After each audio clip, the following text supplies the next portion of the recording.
Welcome back, everyone, to EMEA Masters Semifinals. The first one as the Movistar riders take the first game. And guys, I'm gonna respect the spaghetti for now, but yeah, Macko, not so Macko compared to what we've seen usually. The first loss in this tournament came as a surprise, I would say. Boom, the boom, way it boom, happened. boom. That's all I'm going to say. Super League coming in with the fire. Movistar played their playstyle. They see champion. They kill champion. There was so much action from very early on. We did say that the pairing of the Sejuani and the Renekton was going to be so strong, and they used it straight away. Yes, okay. First gank didn't go very well. Ornn returned 1 kill, but after that, it was chaos all across the map. You're worrying me with the spaghetti right here. Just pointing at you with the spaghetti. It's what it is with this. No, but basically what happened was, in terms of the early game, is kind of what we come to expect from Movistar riders. I think that the way that they played on the Rift shouldn't surprise anyone. They definitely go for a lot of early plays. I think Alvaro in particular in the early game did so much work in terms of getting involved, also had a great flank around the Herald 2 right here, the Hack Splash. Like, he was absolutely everywhere, making sure that Macko couldn't approach lackadaisically towards the fight. I mean, that's the thing. I feel like it threw them off a bit in the way they've been used to facing off opponents' trouble. We were expecting some attention top lane on the side of Movistar riders, and here I think it was the way you want to tackle the early game. Oh, absolutely. Marky is an incredible top lane carry for them now, being onto the Renekton, into the Ornn. It's the perfect matchup to sort of abuse with your Sejuani, and I feel like when it came to teamfights, that Renekton became a problem, found access in the backline. VZZ couldn't necessarily step forward, and it was a huge problem for them now, of course. Mega props to them, because they approached it through the top lane. In their previous series, it was all about the bot. It was Isma sitting bot lane, but now this Renekton became huge, and honestly, the Black Cleaver second allowed that AD Kai'Sa to penetrate even more. Naimira, how do you think the early game plays set them up for success later on? I think what it did is it stopped the front line from Macko actually being an issue. You can't play around, you know, Alistair roll and the Ornn ultimate as well, getting the backline access and kind of holding the door shut whilst also reaching the targets that you need to. If you don't have the gold to blow someone up in the duration of the CC, which meant that it was a bit of an awkward situation for our Italian brethren on the Rift. I think that the draft as well really didn't help what Macko wanted to achieve. I think that removing the top lane carries from Acidy stopped him from bringing up the damage, which I think particularly 610 struggled to do. He was shut down too. Both solo laners had a very difficult time. I mean, that's the issue with the draft structures we have right now in this kind of meta, right? And especially when you want to draft some front to back like this, drafting on blue side, you know that you're going to have high prio in the most OP picks that usually are going to be focused on the bot lane side of the map, rather maybe jungle, but you have to blind top lane. So what is the solution here? I feel like there's one too many tanks for Macko in general. Like, you've got the Alistair for the engage, you've got the Ornn for the engage, and usually C-Boy's on a more facilitating champion as well, so he tends to play for the tanks. So I feel like you've got double AD in the likes of Tristana and Xayah. Yes, that's enough when you're even and you can play your front to backs. But when you are going to be challenged, like you know Movistar riders are going to do from the get-go, you need to have an opening. And by Tristana being shut down, not playing for bot lane for Xayah, it became a little bit difficult to execute these fights later on. But that's the thing. When I look at the composition the way it is, I would tend to think that it's the kind of picks that can allow you to come back later on. You have some front line that you can build upon. You have the late game agency that Xayah and also Tristana can provide, and yet they didn't manage to find any. What Macko have locked in with the triple front line is actually very common in the meta right now. I don't think it's common for Macko. I think that's the difference, right? Where I think like for another team, and we've seen this from like the Carmine Core, we've seen this from our LFL teams and the like too, you can pick tank top lane. It doesn't always have to be the Ornn, but you can play tank and then something which is tanky initiator in jungle, like a Rel, Sejuani, or Maokai, something like that. And then you also have the Alistair in support. It means that whatever your carries are, they're going to have so much time to do damage. The thing is, when you have a Tristana, you expect them to be ahead very naturally. That didn't happen very naturally. Bot lane also didn't really manage to get huge advantages because, of course, Super was doing so well in his own right. I think that they just fell too far behind in so many different positions that they couldn't just chill and wait to wave clear with static shiv and then team fight. Movistar riders just blew them out in the early game. Trouble, should we check the Baron fights? Because there's some stuff that needs to be said about this Do I have fight, to do the noise as well for the Renekton? Because I was trying to do the Renekton noises backstage and no one understood that I was Renekton. Like, is that a bear? Is that a tiger? I think, oh my God. Okay, I'm glad we got this one out of the way. bailing me out. Look at this.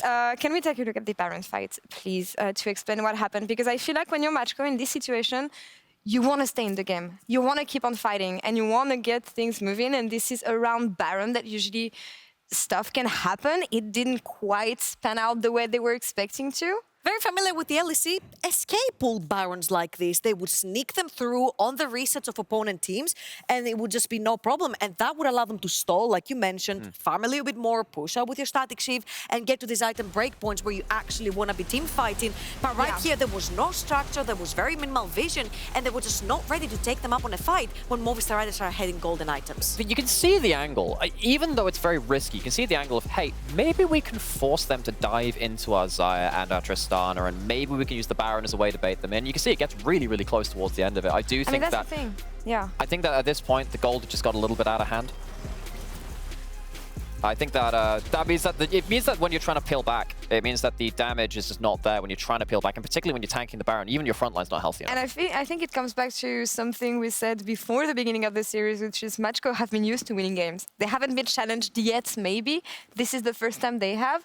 And they showed that they have difficulties to recover when that happens. So maybe a shift in the pick priorities or how they anticipate stuff to go. And one last thing on this as well, because I think when you're going in towards these big team fights and you expect to outplay and play on your double AD carries, I don't think they've played against a carry the likes of someone in the bot lane as well. I've heard that there's a resident Justice League representative playing for the side of the Movistar Riders. We have a person called Superman in the bot side, and that AD carry has done so much work continually over this course, this competition. I think that Super has put himself first and foremost at the head of our AD carries.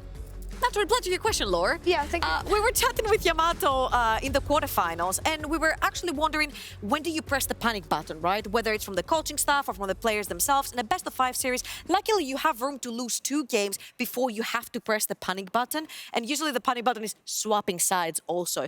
Now, a lot of the times, we have seen Acidy blind pick the likes of Renekton's, of Jax's, even tanks as well, where he does pretty well on. I think Gordon is a very viable pick right now because you can't do a lot of damage on 1v1 the top lane. I mean, he 1v2'd as well, we saw it. But I feel like if you really want to take Movistar seriously towards the top side of the map, you can counterpick into Maki. You're not going to expect Rumble and Gangplank to be open for Acidy, but being able to counterpick towards the top side could be a huge deal breaker for the side of Macko. So I'm expecting to see Acidy put more of his carry hat on and pull it backwards. I mean, that's what we said, right? It's going to come down to which team has the most resource, which teams came the more equipped with new means to fight. And for now, it looks to be Movistar Riders. But I wouldn't be surprised that Macko has something up their sleeves yet. You know, I think Macko as an organization over history have always excelled at doing something a little bit different when it came to it. When you remember back to the Sebex roster, they had like Nasus mid, and they'd have like Annie mid before Annie was the thing as well. Annie mains. I mean, Annie is so prevalent now, we kind of just forget that, wow, that was weird back then. They are very used to playing some different stuff. C-Boy as well, we knew him in the NLC when he spent a split there over a Bifrost too. But like, a lot of these players have managed to do a lot of that research and development as a team. They're very comfortable discussing that with each other as well. We've already talked about Acidy's top lane champion pool as well, featuring those carries. Someone needs to step up now. That last draft, yes, you can play that maybe in a slower game. You're not going to get slow games against the Superliga team. You need to make sure you have something which can fight fire with fire early. I mean, they play really fast, right? And for me, it came down to setting up plays rather early. It was mid lane or also transiting to top lane. But it has to come down from tracking Isma also. We set this up, right? He's the one who sets the pace of the game in the early game for Movistar Riders, and I feel like tracking him a bit more or giving him less agency to roll around the map like this would maybe be the issue, how you solve the early game at least. I think we got some stats at 14. He had something like close to 40% jungle proximity mid lane. It was absolutely nuts. Of course, you need to get a mid-jungle duo for the side of Macko that can match that, because Isma, we mentioned it from the start, Movistar Riders have 3 carry lanes. Isma chooses each and every one he wants to, and he can play through. In the quarterfinals, it was bot lane. In this semifinal, it's top and mid. So I feel like unless you match the pressure by breaking the map down in the middle and pushing Frescoe back together with Isma, you need a very... They had the chance. Jace was there, Setsuani was there, but they chose different paths. And I think to add insult to injury on top of that too, if you can track the jungle, you still got to track Alvaro as well. Gets really early in towards mid lane. Tristana tends to be just alone free pushing and getting plates. Suddenly jungle turns up, suddenly support turns up as well, even if you've tracked that. It's just multiple threats across the board, which can make someone like 610 look a little bit exposed. When he's ahead in the game and he has a playmaker, he looks really, really good. I think this summer as well for Macko, he's done a great job stepping up to the plate for this roster too. But right now, right here, he needs to do better than that first game because it was a very difficult early game for a champion that's designed to be ahead right now. Just start if they're behind, they suck. You can't have that again. You beat one it as well, right? Sorry, Laura. You beat one it's fine. Any champion that is being winnable, you need to see the value coming out of this, and unfortunately, we did not. And I wouldn't shift the priorities in the first half of the draft, as Macko will be playing once again on the blue side. I feel like they had the right priorities when it comes to the beginning of the draft, but maybe cook something up a bit more aggressive. Or I think I want Sejuani B1. If they're gonna play their playstyle with the front to back, I feel like C-Boy is an exceptional Sejuani. He's an exceptional Maokai as well. But Maokai's going to be bad. We're not saying that. Might not. We'll have a look I here. have some But doubts on this. I want him on a B1 facilitating champion. I think a lot of things in this particular EMEA Masters have shown a lot of them being fond of the Sejuani on the B1. And it's actually a pretty easy one to pick as well. Even if they trundle you, you can have another tank in the team. It doesn't matter. And I think the Nocturne ban is quite telling that Macko to say you don't get easy access to our backline if we don't allow it. I think Nocturne kind of stops you from playing Same bans. kind of the huge ban so far. I also wonder something like a Rel first pick could go quite powerfully as well because it is a good flex champion. I know we don't see it as much in the jungle as support, but it is a good flex as well. C-Boy is a good initiator. We're getting very similar bans from the first stage. What if we run it back to the We're BK running Rock it series, back, guys. though? Yeah, running and we it back first so pick far, but I don't- Talia. I need to stop playing with this. Because it felt like Movistar Riders thought Talia was the make or break scenario for BK Rock. The second they took it away, BK Rock actually crumbled. All right. A bit See, and I was expecting this, honestly, because theoretically, there's nothing wrong with the way they've been approaching the draft. It was more about the early game and how things panned out. So is Movistar Rider going to respond the same way? Because it worked for them last time. And I'm really interested about this one. I'm just gonna not say, seeing it. I've seen Fnatic Rising do this in the finals versus Carmen Corp in 2021 summer. They took the exact same draft and said the draft wasn't the problem. We played it worse. And that's when it gets interesting. And that's when it gets interesting because you lose twice. Okay, so you don't want to do it 3 times. What do you want to match with? Do you want to have the natural Ezreal answer on the side of Macko, or do you want to go with something more conventional and easier to execute? I think Ezreal is not necessarily a bad shout. I think you could also look to maybe, you could even go towards something like Sivir as well and scale alongside them. I think the big difficulty is, this is the big difficulty now. If you are sat there as C-Boy or Click as an engaged champion, if you're Alistair, if you're Rel, maybe Sejuani's a bit different because you have the ultimate to throw in. How the hell do you get through feathers in a minefield? I think if Macko want to play front to back, this is now a very difficult backline to get on top of. I think they could play towards outrange. They could lock in Jinx, Ivern right now and just say, we're playing double AD carry, we're going to outrange and we'll have an Enchanter in front of us. I'm surprised that Ivern got round to the second round of bans last time. I think Ivern might be the pick here. My only concern is that I want an Acidy on something like a fighter or a bruiser. Talia kind of deals with that so easily by not allowing that bruiser in the fight. So it's going to get a little bit tricky right here. There's a lot of tanks in the top lane and you've got the Sion as well. So I think Acidy is going to 0-7 and go back to his good old tank self up in the top lane because you still have very huge potential with the front to back. The Xayah is now a Jinx. Even harder of a hyper carry down the bot lane, you know.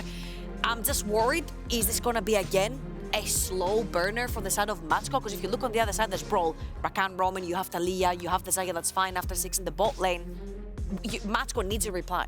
And I think now what you're going to find a bit of an issue as well is that Jinx Alistair is not necessarily the strongest 2v2 bot lane, especially with the Rakan buffs to his Q and the sustain you get off of that. You're kind of expecting to always be losing in the HP department as soon as Rakan starts hitting Qs and healing the both of them up.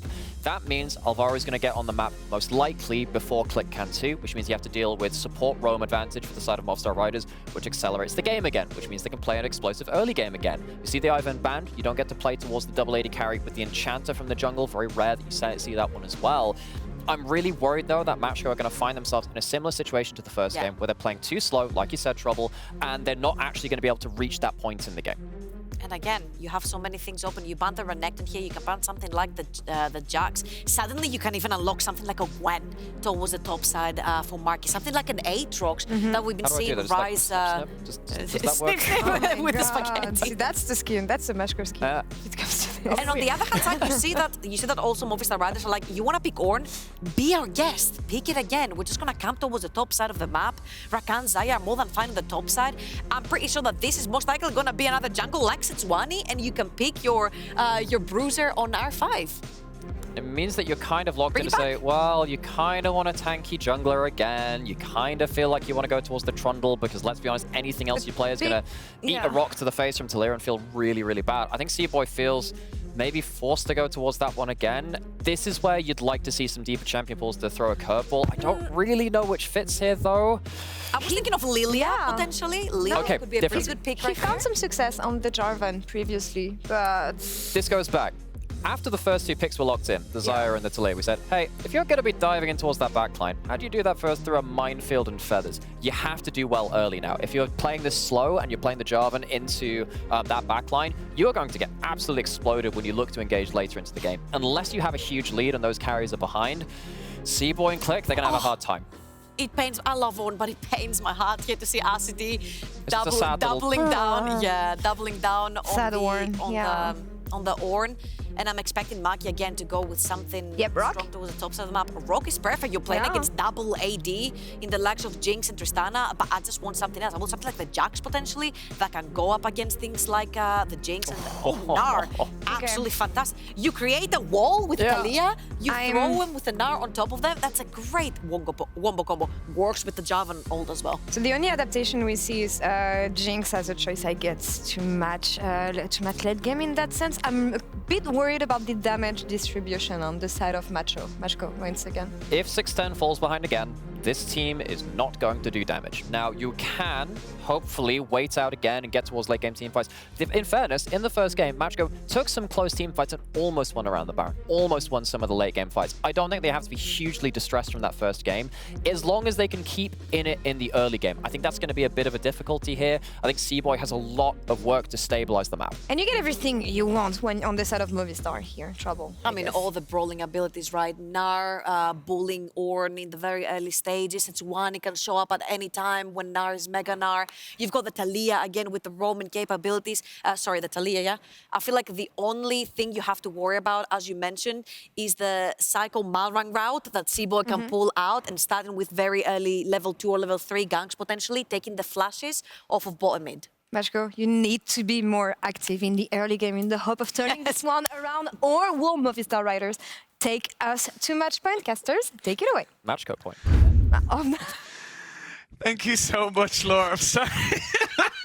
Jamada just threw an absolute curveball at me just before we went live, and I don't really know how to deal with it. Also, I want to make a note. I loved how every time the camera changed to Laura, she had the pasta in a different position in her hands, in her pockets. It was just like, it's like, now it's over here. Now it's over here. Your ADD brains can't deal with this. Welcome back, one and all, to the cast. We're going to be jumping into game number 2 now, and we're going to see how it goes, because Jamada, this is very much the same game plan here for Macko and not exactly much different from Movistar. You know, when you tend to draft compositions which have similar themes and similar strong points, you would anticipate that the game is going to play out relatively the same, only really varying on execution. So, there's not really much adaptation to talk about. There's a couple of different picks in, right? I think we can definitely highlight Seaboy being on this Jarvan now is also like kind of an addition to the engage tools that were present in game number 1. It's not going to be about, you know, Ornn going in over the top. It'll be now, hey, Ornn pulls his ult in. If the ult looks good, then Seaboy gets to also pounce on that target, right? Or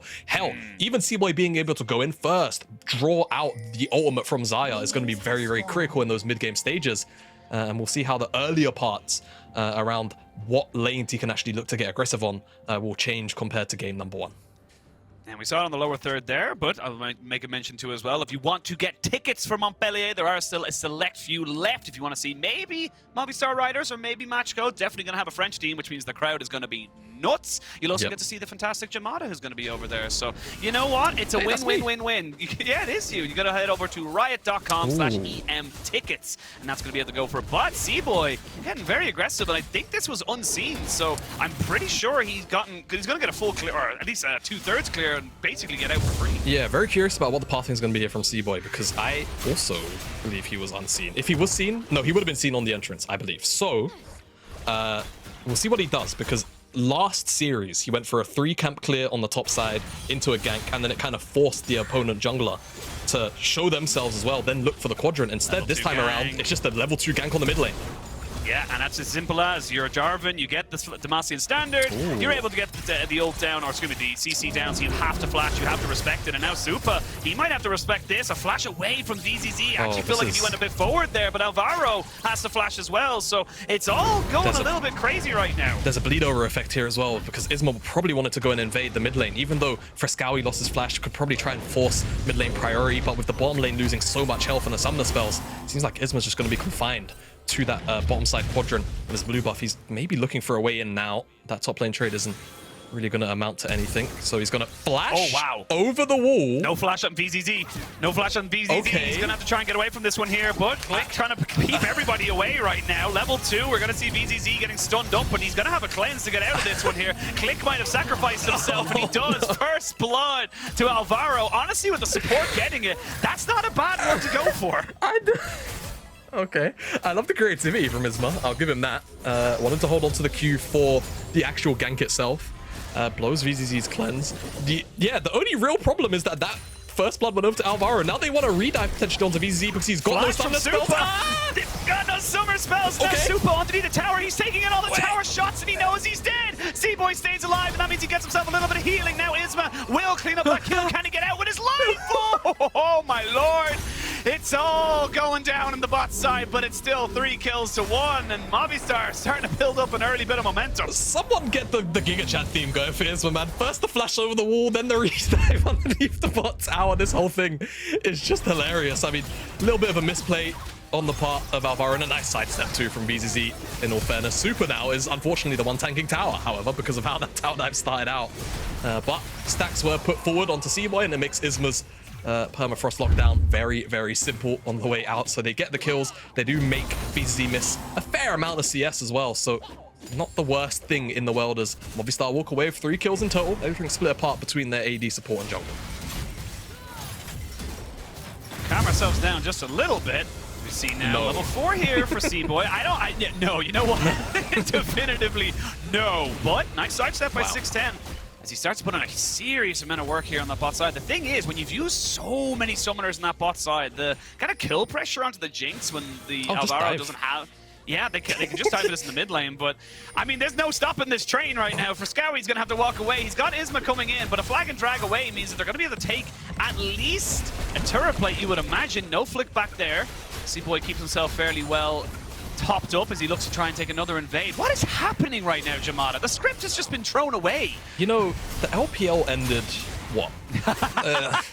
Hang on, time. How long did it take for him to mention the LPL? I need a time. It took a game and a half. But this is spiritually right now certainly reminiscing of our home region as Isma and C-Boy just been battling at it, right? Right now, C-Boy's got a pretty sizable CS lead. Almost level 5 actually, whilst Isma is about to hit level 4 off the back of the Gromp. But remember, he's got that rubber banding XP, so he will catch up in the XP department, which will be behind in the gold. That's the only real trade-off here. Now, this wave is a bit awkward. Maybe we'll see C-Boy clear that one out. Acidy still level 5, but bottom toss goes white, so there's not going to be an issue there. Hey, they're going to fight. They're not going to fight. Machine. They are going to fight, because they're going to pop down the traps underneath it, but they're not going to fight afterwards. C-Boy wasn't really in position to follow that one up, and that's kind of the power of the Xayah Rakan. You're very, very safe to go for those kind of snap engages, see what you can get out of the enemy AD carry and such. But Acidy looking for somebody, but he's not going to find anybody. Yeah, if Acidy figured out that Marky was basing there, that was a very reasonable all-in target there. Quite low. Marky in that mini Gnar form, very, very squishy, right? Obviously, we always talk about that, the difference between the Mega Gnar and the Mini Gnar's durability, but Mini Gnar really against an Ornn, especially with Spellbook. And I was about to say, once he swaps over to the Ignite, if Marky takes 1 or 2 bad trades, brings himself to like 70% HP, he can get all in if he misuses the E or the Flash. Look, we can calm down just a little bit. It's about 1,000 gold, a little less than 1,000 gold over to the side of Movistar. So not too dissimilar to how the first game went. We are seeing kind of first recalls coming in, and everyone kind of picking up as much stats as they possibly can. It's something that me and you always talk about as well, is that, you know, half items give you stats, completed items change how you play the game. And now, thinking about playing the game right now, it is 3v2, but you're on the Dragon, the Ocean Dragon. Very difficult to kind of make this one work. They're going to confirm it, but they're going to lose a kill off the back of it. Really well done here by the support of Movistar. Alvaro just making sure they're not getting anything for free. Exactly. They punish for the Dragon. C-Boy, I guess it's just a fast base, but does this bleed into anything else, right? I mean, right now it means IZMA's got a lot of free time, uncontested, towards this bottom side. They are separated, so VZZ is going to miss the wave. I doubt they want to dive click, but maybe they try and make it work. I think they're just quite content with VZZ missing out on this wave for now. Yeah, they're going to put down some serious damage here onto Super. Still a Jinx in the early stages, not really in the best of positions, but now 610 is here, pops down a ward, maybe looking to try and catch out IZMA, who does have flash, does have the flash away. There goes the Weaver's Wall to try and separate them out. Nice little kick back here. 610 takes a fair chunk of damage, but should be able to reset it now. So Macko trying to see if they can kind of fight back in that bot side. They do gain a summoner for it. Yeah, they do indeed. A little bit awkward on the rotation there from both mid laners. Frescowi's wall. I think I'm not sure if he got off necessarily where he wanted to, but he ended up bouncing into the Dragon Pit and wasn't really able to offer too much outside of that. But the disengage is true, and they don't really lose perhaps more than they could have in that kind of situation with the collapse as it was looking by Macko. Either way, before that, the Dragon was taken, and of course the pick came through, and you would expect Movistar perhaps to try and put a little bit of pressure down towards this Herald area, but the issue is Ornn a little bit more powerful at skirmishing on average, right? You're working with that Mega Nart timer when it comes to Marky, and also the Ignite from Acidy means that collapse is just very, very simple from Macko. They can always blow up a target, so they'll get both of these first neutral objectives. We'll see if Movistar try and poke their head in after the fact, but it feels like the objective itself might be a little bit far-fetched. Yeah, Marky almost got himself up to the Mega Nart, but just a little bit too late on it. Now we're going to see them nicely buffered there from the ultimate. Now the Ornhorn comes out to try and fully disengage. Just actually leaves it and says, you know what, it's fine. But Marky hops back over the wall. Will he be able to catch out Acidy? He should be able to confirm this kill. One more auto attack knocks him down. And again, we're seeing this kind of constant move as VZZ. He's going to have to flash for flash, as VZZ just taking a really poor trade of it. One more Q, one more auto, but Supa's underneath the tower, and that's a trade of 1 for 1. These AD carries constantly pushing and throwing. Alvaro level 6 is something to be very, very scared of. Taking tower shots is not ideal. Oh, nice buffer. Great buffer again. Yeah, I mean, Super trades his flash and his ultimate for 2 summoner spells, so I guess in a way, you know, summoner spells a little bit more powerful in some instances. We'll see if Super's punished in the next 2 minutes or so without the ult or the flash, of course, for 5. But it's the same thing that can be said for VZZ, right? And mobile AD carry without any summoner spells can very easily be picked on. So Click, C-Boy, if their skirmishes around their AD carry, they have to really do a great job of trying to keep IZMA, trying to keep Alvaro off of their backline. For the time being, they do have the Herald, so I expect they're going to congregate somewhere, try and put that gold into either VZZ or 610's back pocket. This is the thing as well, this is a much cleaner kind of snowball of gold coming out from Movistar. Last one was kind of sitting around 1,500, never really going anywhere. This time it's 10 minutes, and it is kind of creeping up to nearly 3,000. It's only about two and a bit at the moment, but this is where the game starts to get very, very difficult for the side of Macko. They don't really have the facility to try and hold this for much longer, especially if they start kind of falling down around this bot side, which IZMA loves to kind of go for it. Back on the Sejuani, he just feels so confident. Yeah, always feels happy to attack the bottom lane. He was the backbone of the quarterfinals 3-0. Again, Super will be the highlight. He'll be the one that's making headlines from all of his scores and some of the plays he made, but IZMA was really, alongside Alvaro, finding the key engages to set Super up in many of those instances, and he's continuing to try and do it time and time again. The Super was quite happy to take that 1v1 not too long ago, and you can see there, trying to punish it, right? The fact that VZZ has no summoner spells, likely the reason for that collapse. Just trying to put as much pressure down as they can. Speaking of the collapse, they're there again, but I think they can smell C-Boy is probably around, so they're just going to show a little bit of discipline, back up, and not overforce the play right now. And I love that from Movistar as well. They're kind of being very smart about how they kind of went for it. It's like, hang on. C-Boy was here like literally 20 seconds ago. Why would they be aggressing this much if they know that IZMA was around as well? So something was funny in the, you know, kind of the setup there in the bot side. So really well done there from Movistar to not go super crazy. VZZ though, completely isolated, and you just get obliterated. Flash with the ultimate from Alvaro. I mean, it's as simple as. Yep, I mean, that's all technically set up from Super a couple of minutes ago. Those summoner spells, easy punish. Great job Alvaro and Super, and that could just net them the dragon on the bottom side with a numbers disadvantage. That rocket jump was interrupted, but I don't think it's going to be an issue unless Frescowi goes flash for flash. Yeah, flash for flash might be the key here. Oh, those rocks so close. He does get flicked back and stunned, but they're really well underneath the tower, so 610 not going to be losing his summoner just yet, but the pressure, you can see Movistar kind of building up this momentum and just really punishing. Oh, they do want his flash, and they will get it. Exactly, no rocket jump still. They're going to actually go for it again. The rocket jump interrupts it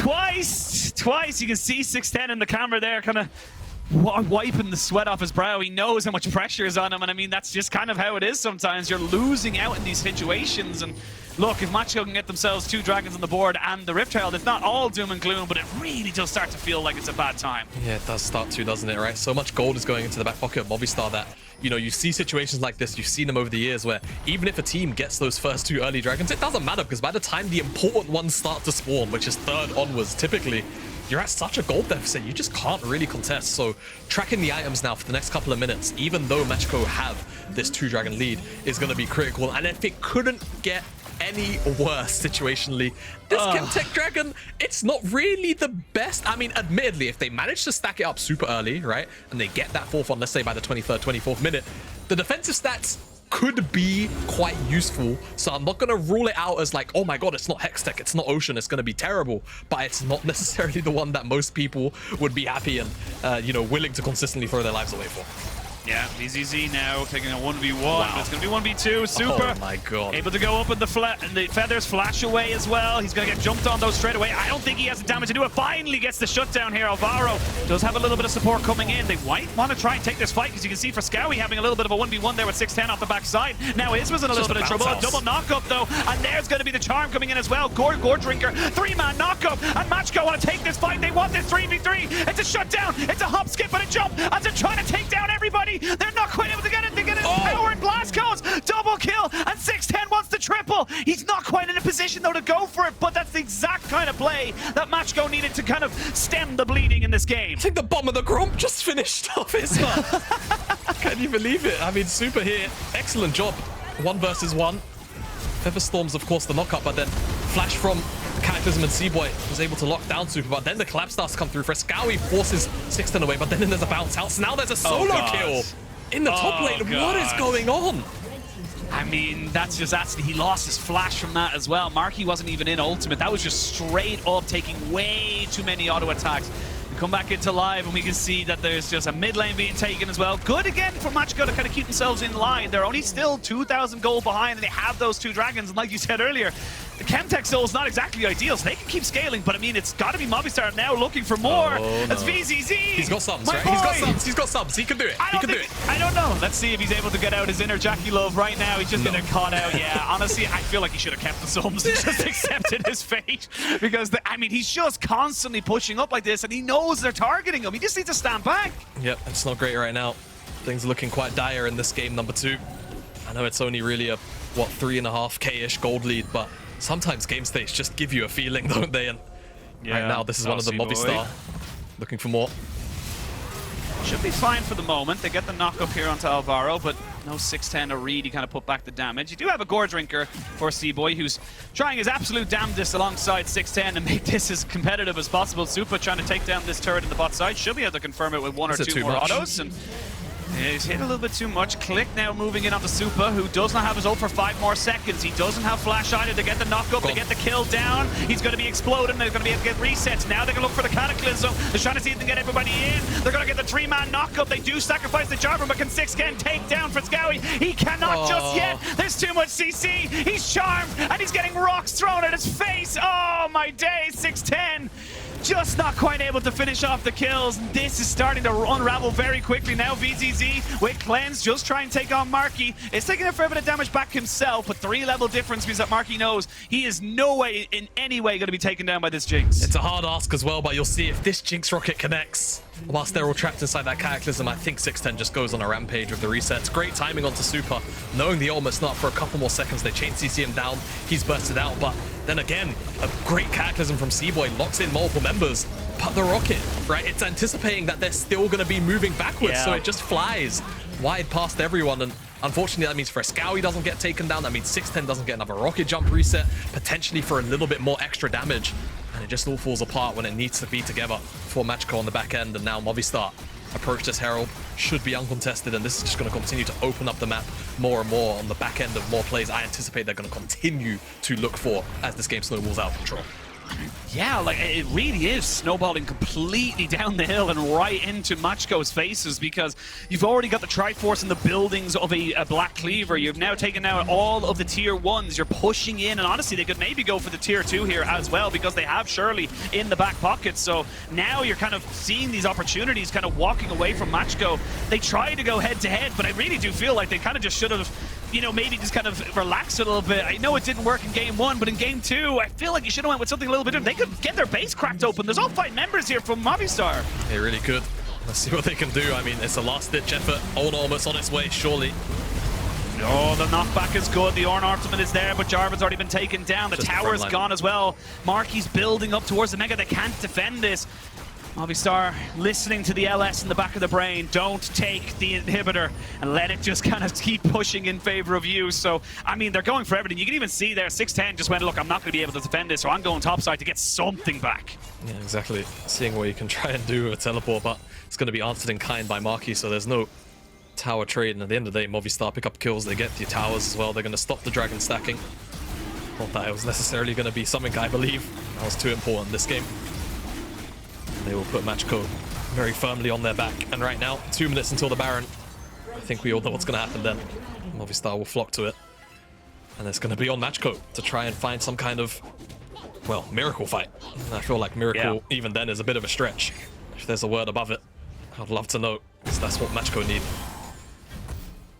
I mean, look at the goal differences right now. Nearly 3k between Marky and Acidi. You've gotten 1.5 between both the support and AD carry. Supa's already up to the Navori Quickblades alongside that Kraken Slayer, so it's just getting harder. He's a 2-level difference onto VZZ as well, like, and that's with a paramount amount, or kind of a very similar amount of deaths. Like, it's just been how the deaths have come. It's been multiple waves lost to tower here for VZZ, and he's just not been able to kind of make anything happen. And they're going to lose a tier 2 off this as well. Yep, and I mean, that's just been the calling card of Movistar throughout a lot of this tournament. As, oh, maybe they find Marky here. Really poor positioning. Oh.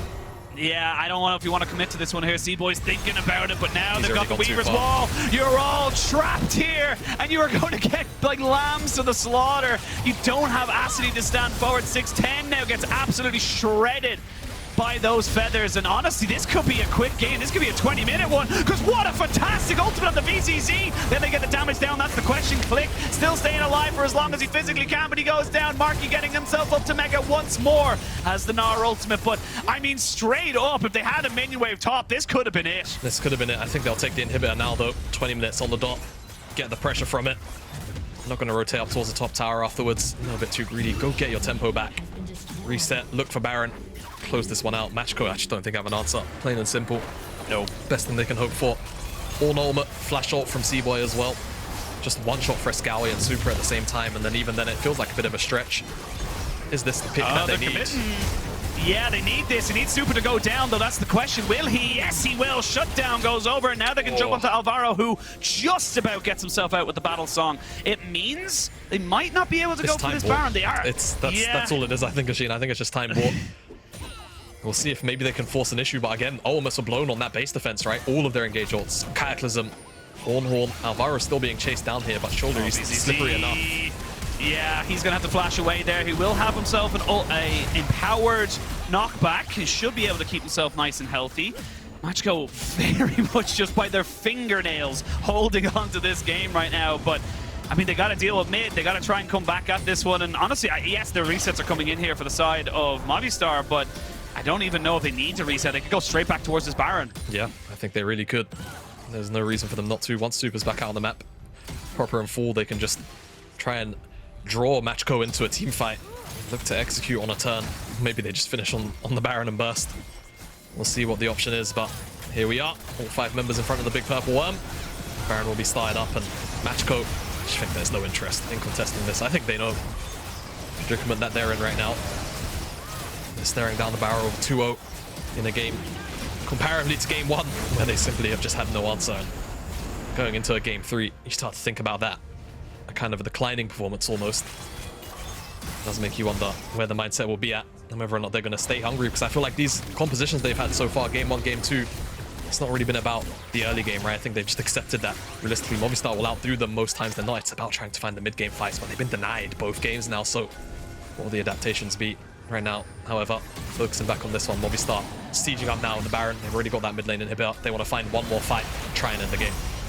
Yeah, good buffer there on the CC, but they've lost a little bit there. Click losing a hell of a lot of his health bar as well. Supa taking a fair bit of damage as he does have to use his ultimate to make sure he didn't get hit by the Orn Horn. A flag and drag backwards as VZZ was able to put out some decent damage. So that's what they can do. But I mean, that was one Baron wave. They have plenty more where that comes from.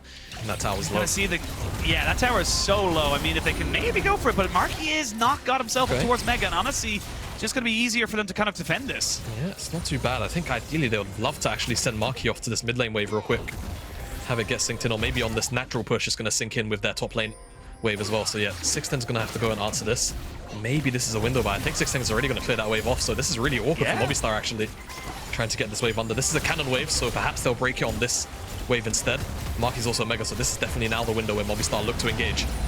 Yeah, Alvaro takes a fair shot. I don't think they can go for it just yet. The cannon minion will die before that tower goes down, so a good defense here from Macko as they're finally picking up items, finally getting themselves some kind of strength in this game. Yeah, so kind of awkward, obviously, Isma having used his ultimate basically at the start of this siege. Means that they just don't really have a way to haphazardly, I suppose, start a fight and then look to capitalize on whichever target is connected onto. So Macko temporarily hold on, but it does just kind of feel like an afterthought for Movistar right now. They can just go get the dragon, look to re-siege up wherever they feel like, even without the Baron buff. But there is a substantial amount of wave clear, I think, that we weren't necessarily expecting out of Macko, so perhaps this will be a little bit difficult for Movistar to close out in proper. And perhaps Macko can find a window with that delay. We'll wait, still about 30 or so seconds left on this Baron push. They are going to have the inhibitor respawning in a minute. The dragon hasn't gone down just yet. Marky's going to lose a fair bit of HP, and he's going to go into mini as well, so he's dead. And there's not really a lot else to kind of come out of that one here. Shut down, given over to the Jarvan. They fully loaded onto it, but Movistar recognized this. There's nobody to engage upon them on the top side, so they'll break up in the base once more. Without Marky, though, they've got to be very, very careful as here comes the re-engage. They get the Orn Horn out, lands on the Supa, knocks him up. They're going to try and get Alvaro with the quickness, but he only lands onto the Orn, who was already unstoppable. C-Boy over the side, just kind of constantly threatening. He just needs one good engage, one time to get on top of everybody. There's a jump in from 610. They're going to look for it now. He's going to try and jump in on top of the Alvaro and the rest of his team. He will go down for his life, but can they get the damage down? That's question! Oh my lord, that was a big knockup coming in from Click, and now the rest of the team can start to follow up. They'll get Friscowy, they'll get Desire. They haven't got time towards this Baron, but they can reset. They can go for it, kind of get their lanes in order. This is a lifeline. This is more than a lifeline. This is a breath of life, really, that Macko desperately needed. Movistar, their jaws were about to clamp. And I think right now, they're just going to take the resets. I don't even think they care about the dragon. They're just happy to still be in this game. Massive engage from C-Boy, from Click, the follow-up. I mean, earlier on as well, before this game started to look lopsided, Click was doing a great job of finding follow-up. He's finally done it after another 20 minutes of waiting and domination from Movistar. The chase down just here, and it's just about trying to see if they can buy space, right? But realistically, it's Jarvan. You're never really going to be able to keep him away. Eventually, he gets the Cataclysm in, and it's just about finding his mark. Q flash, 3 members onto the Orn knockup as well. It's beautiful, and no one is actually pinning down 610 or VVZ, so they're just able to open up, get shutdowns, get so much gold in their back pockets, which they desperately needed to get them over critical item completions. And now, this game, at the very least from the carry perspective, feels just a touch more playable, this Rocket. I'm not going to steal it away, though. Close. If it was about this time last year, I think it might have. Damage, of course, capped on that Rocket. It's at 1200, though. You can still outsmite someone. But, I mean, look, the big thing now is we come back in, and yes, Marky got a tower on bot side, he finally breaks that one open, but the inhibitor has respawned. It's still 2 dragons apiece. Yes, it is a 7,000 gold lead. Movistar Riders are very much still ahead, but instead of a full item ahead, it's now half an item ahead. This Tristana now has finished up her Lord Dominic's regards. Ornn items are starting to come in. These little things start to change, and we saw the interaction as well between the Jarvan and the Xayah. Your ult is all well and good, but you can't move. You're still technically stunned. Exactly, right? And that's the big thing. If you're C-Boy, let's say you're able to pick up a stopwatch on your next base, right? Baron spawning, if you're able to just blow that ultimate of Super so that the Ornn ultimate can connect, so that Click can follow up, you all but certain guarantee the death of the Movistar AD carry. And Macko, I said earlier they needed something a little bit more than a miracle. I think they're starting to find this fairy tale. Just for the moment, Movistar have control of this area. They can slowly, Macko, look to press in with things like that Jarvan flag, but it's going to be so risky. They've got the front line to do it, however, so we'll see how they look to approach and how Movistar defend. Pressure's definitely on. Definitely on. Good sweeping of wards here from Macko. However, it will be straight back onto the offensive is going to be Movistar, and they're trying to take it a little bit slower now. Marky got himself a hole breaker and a stopwatch, so on that side lane he's going to be able to deny quite a lot of kind of, you know, delay tactics, especially if they try and all in on him again. Baron has spawned and immediately Movistar go onto it. This could be pivotal. Macko are fully aware that this is going down, however it's very difficult for them to go for it. Yeah, C-Boy gets caught by the flick back, and that means they're going to be able to take that Baron for free, no questions asked. Lost a lot of your engage, and this could be the straw that breaks the camel's back. Certainly could be Baron now. Inhibitors open.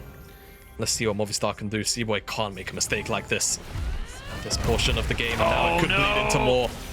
It could well bleed into more. They're not going to get BZZ just yet. He will get himself away into the corner, so he's still putting out damage. You can see Supa now moving in. 3-man knockup is good. They knock back Supa, but Marky's on the side, and he's just going to be able to kind of zone in onto this AD carry.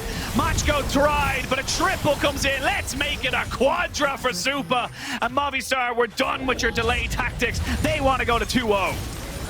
Movistar are on the cusp of potentially 3-0ing Macko, given how these first 2 games have gone. It's just C-Boy. I don't think he's got much left in the tank. He's done his best he can this game. But the Spanish representatives are going to go 2-up, and Macko, well, frankly, they need a miracle to make a reverse sweep happen. A penna kill for Supa to close out this game. What a series it has been for Supa, for Movistar so far.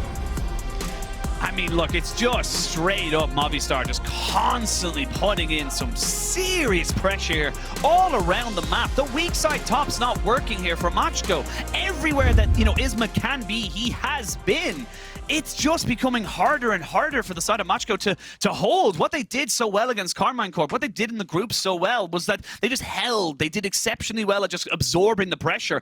But it's looking like they're being overflown right now. They have no idea what to go, where to do, or what to do. Yeah, it's been a very, very rough series so far for Macko. I think they need to come off of this double AD carry comps that they've been running so far. I think you just have to try a new flavor, right? I think if you try and throw the same thing at the wall 3 times in a row with slightly different seasonning, you're just going to end up in the same boat. Movistar's aggression in the early game is really winning out. Why does it taste like paprika again? Like, why? I've only just been using paprika, and why didn't it change? Exactly, right? So something has to change for Macko here. Whether it's, you know, the true weak side picks that Acidi's been on, whether it's a double AD carry comp, something has to be shaken. As for Movistar, they can just keep this going, right? Like, they feel pretty happy right now with the level of aggression. And, you know, for me as well, if you kind of look at this in a grander kind of scheme of the ecosystem of the ERLs, the Spanish League from like 2021 into some of 2022 were really lacking, even in part of 2020, right? But it's been a recent resurgence of Team Heretics, Movistar to a point as well, if they didn't land into unicorns. Right now, showing why perhaps the Spanish are back, and 2-0 up could make it into finals with a clean sweep. Absolutely. They are 1 game away from sending themselves to Montpellier. Macko need a reverse sweep. We'll see if they've even got a game in them. We're going to send it a quick break, and when we return, we will have game 3.